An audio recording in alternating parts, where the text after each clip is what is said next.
All right, so in the NLCS, the Dodgers up 3-0. Their pitching is absolutely dominated. And good news, Brewers, now you face Shohei Ohtani on the mound today. So is Shohei going to wrap things up? I believe so, and it's tough sledding if you talk about the Brew Crew, because we know that this man has overpowering stuff, especially the fastball, but he also has devastating secondary stuff as well. The curveball as well as the split finger, who he's starting to use a lot more. Only 5% in the regular season, but 10% against the Phillies. But we know the blazing fastball is going to play anywhere from 98 to 101. But the split finger, especially against the left-handed batter, that's a very important pitch, falling away from the left-handed batter. And now all of a sudden he's able to go north to south with that nasty, slow curveball. Also has the hard slider that he can throw anywhere from 88 to 90 miles an hour. So the ability to go east and west and north to south makes him very difficult to cover against some of the best hitters in all of baseball. Well, the question is, what are they going to close it out? I mean, if you're the Milwaukee Brewers and you're down 3 games and you're facing the number 4 starter, usually you have a lot of confidence as an offense.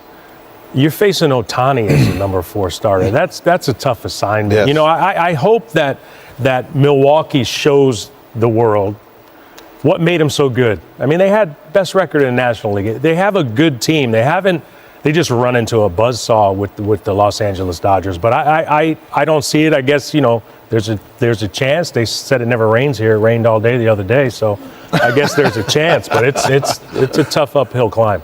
I tell you, man, you're a super nice guy, but it's kind of running a little late for them. I mean, facing Ohtani as the 4th starter, I heard John Small, Hall of Famer, one of the best pitchers I have ever seen, saying that Ohtani's stuff is one of the best he had ever seen.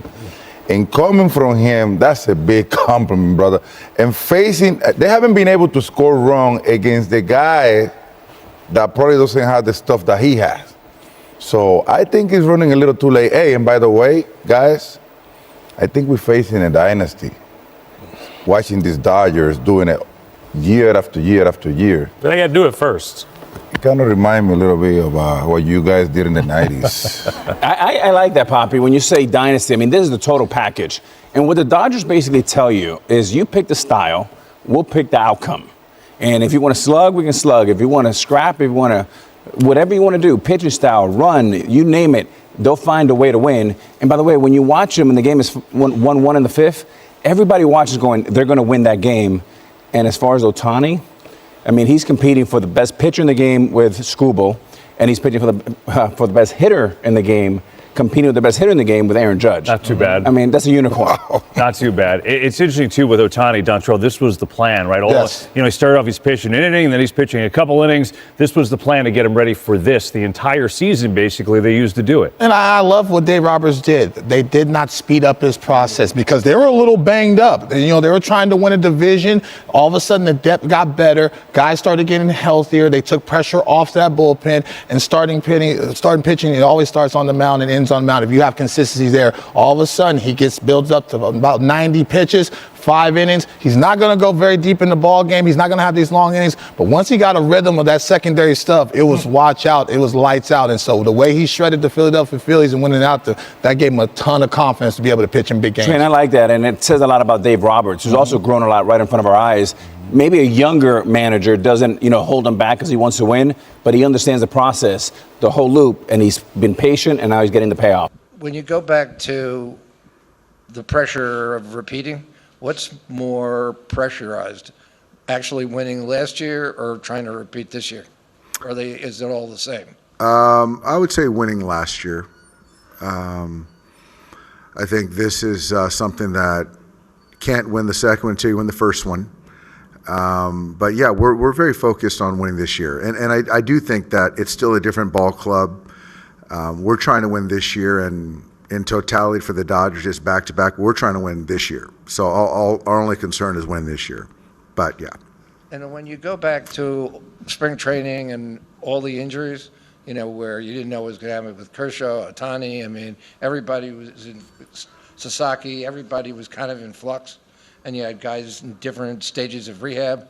For it to all come together at this point, late in the season and into the playoffs, How much of that was by design and how much was it by luck, or was it both? I would say it's more by design. Luck in the sense of that none of those injuries that you referenced were season-ending. Some were, whether it's Gratterall, whether it's Phillips, other guys that we've had that are season-ending. But I think to those guys specifically, I think it was a situation we had to be cautious, and you have to be willing to take a chance on having guys come back to full health and not pushing them to kind of use them in the regular season more. So I credit, the entire organization for having the depth to overcome it, and the players and the staff and the training staff and all that stuff to kind of allow those players to get healthy at the right time. Let's go to Bill on the aisle right in the Hey, middle. Doc, what do you say to critics who say you were buying a championship? There's always critics. I think that we're in a big market. We're expected to win. Our fans expect us to win.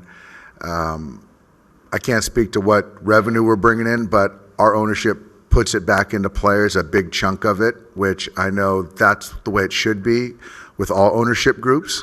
I would argue, I don't want to get too philosophical on ownership, but I do think that, trying to be a competitor, as Mark Walter and our ownership group is, that's what you want. I mean, I would think that that's what sports fans want from everyone, to get the best of their team, and I think we do as good a job as anyone. Let's go to Fabian in the middle of the left side. Yeah, Dave, acknowledging that winning this year is of utmost importance, like, if you guys do win, how much thought have you sort of put out into what the historic nature of what you guys have been able to do here, and especially to possibly win 3 titles in 6 seasons, what that would sort of stand all time for what this organization has accomplished? Honestly, I don't get too far ahead, but pose the question. It's remarkable, could be remarkable. It's a great organization. To kind of be looked at in that vein is amazing. But like I said, we're focused on 25 and let the reflection happen later, because that's what it is once it happens, reflection. So right now we're in the mode of getting the job done, but yeah, it's pretty cool. Got 2 in the back on the right side, Nobu, and then right behind. Let's skip. Is Rocky available tonight? Yes. He's ready. Yes. Okay, thank you. Hi, Dave. In the scenario that you end the series tonight, how would you take almost a week of rest for the next step? We've had experience with that. I don't know yet.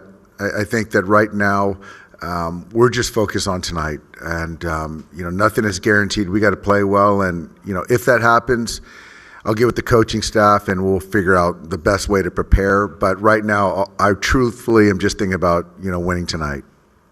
Let's do second row on the left side here. Hey, Dave. 21 years ago today, you made that famous stolen base.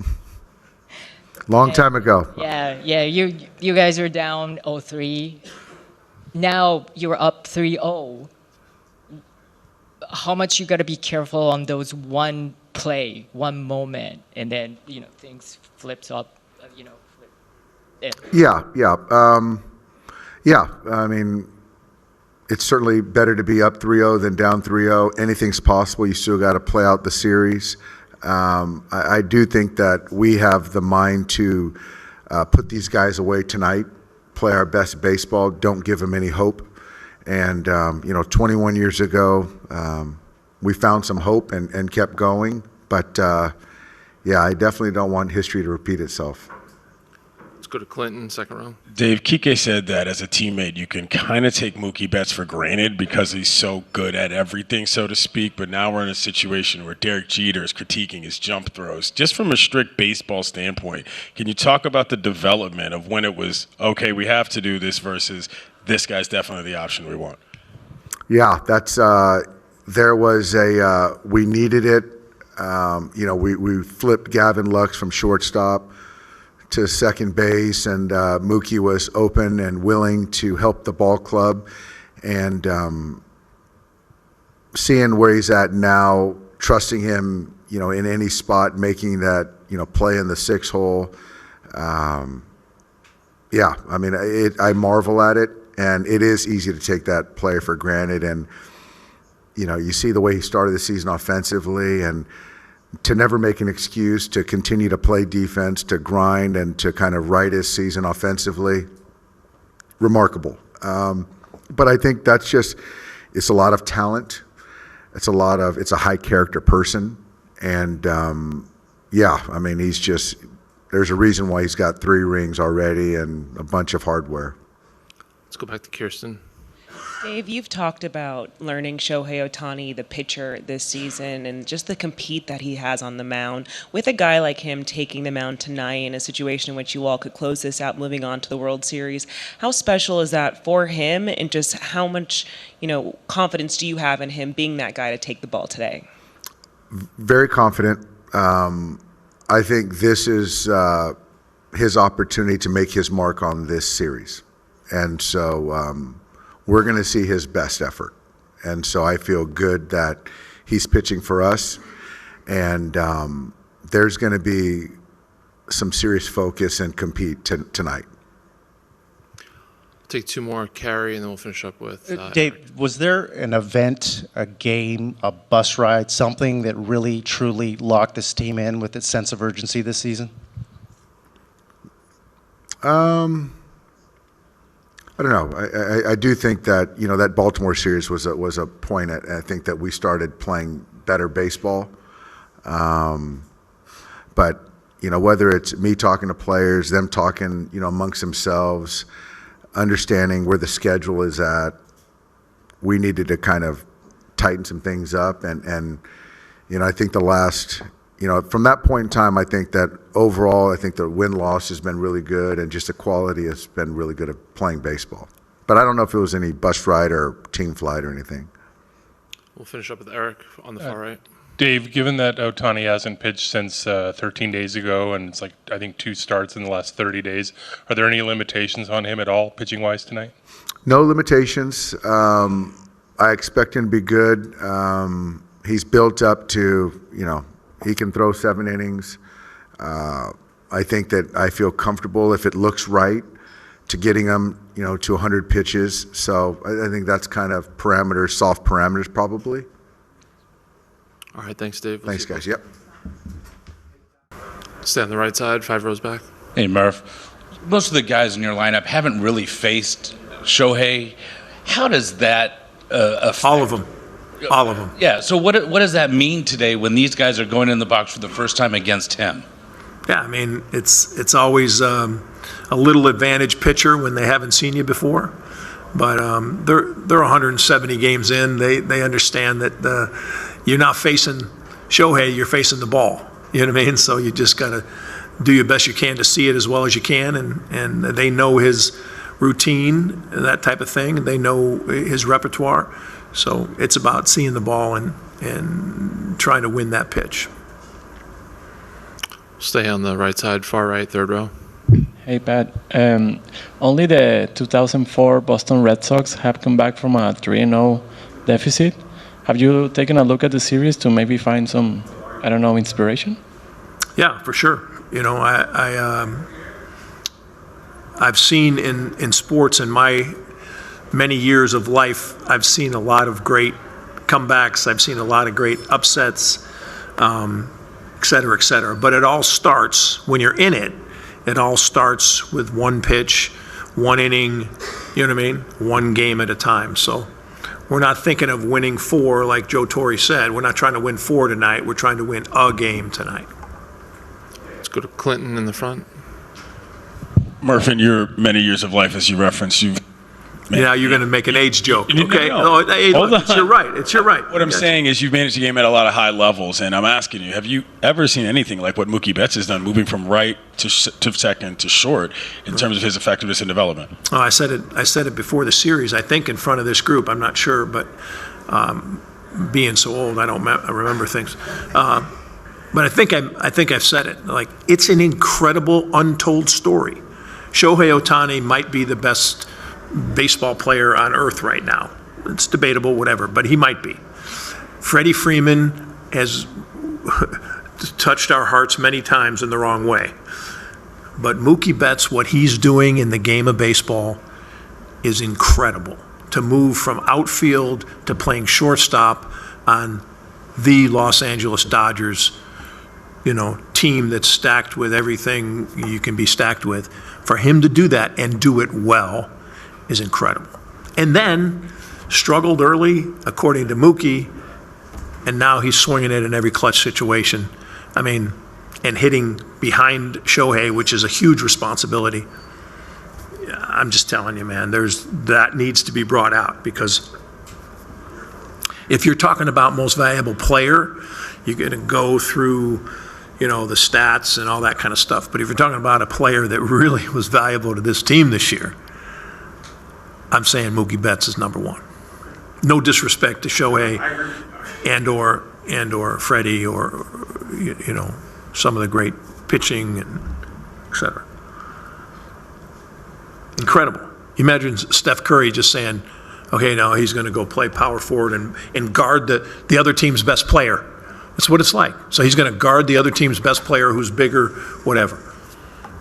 Never done it, and he does it, and they win still. And he still puts up his, 30 plus a game. Amazing. Amazing thing. And I just like that to be recognized, because I know as Dave is sitting over there, he's thinking the same thing, like, this is freaking incredible. Anything else from Murph today? I'd give him MVP votes for that. Nightingale, you like that? No, I know. They're like, you're involved in the MVP thing. Like, do you make the decision yourself, or does these big name reporters, you know what I mean? Okay, well, that's what I'm saying. Mookie needs to get some consideration. No, okay, you say no because you're of that, you got that wall up about not letting that thinking in, but man. No, I think what he's done is incredible. I do too. Yeah. Who's that? Yelich. What about him? You're right. It's a tough ballot. Tough game. We got a tough mountain to climb, but let's get started one step at a time. So I think it's funny that the guy, Barry just talks out of his own. No rules. No rules for Barry. He just does whatever the hell he wants. Barry, I love you, man. That's why we get along. No rules. Just speak up whenever you want. No, say what you're saying. I was doing that as a compliment. That's called a friendship. That's a beautiful thing. Beautiful thing. All right, Murph, appreciate the time. We'll see you post. You got it. See you tomorrow.